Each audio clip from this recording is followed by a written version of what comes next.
Il y a un type d'effet horrifique et dérangeant qui marche beaucoup trop bien sur moi dans les films d'horreur, et j'aimerais savoir si ça fonctionne aussi bien sur vous.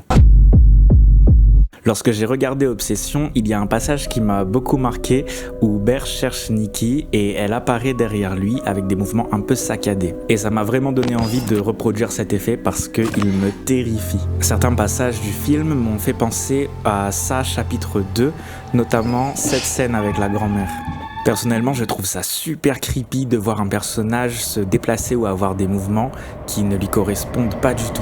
Et le film Obsession joue très bien avec cette technique, surtout dans certains passages où Nikki se déplace en marche arrière. Et dans ces passages, c'est pas juste une marche arrière, il y a quelque chose d'inhabituel dans ces mouvements. Et en fait, c'est très simple. L'actrice principale qui joue Nikki, Indy Navarrete, a expliqué qu'ils ont fait cet effet très simplement en post-prod. But he was like, wait, what if you go forwards and we reverse it? It's just so uncanny.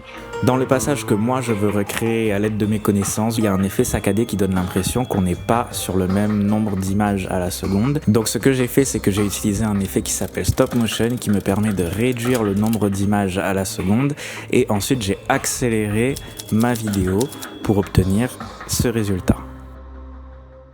J'ai essayé de reproduire la colorimétrie de Obsession que je trouve absolument magnifique, et voilà ce que ça donne.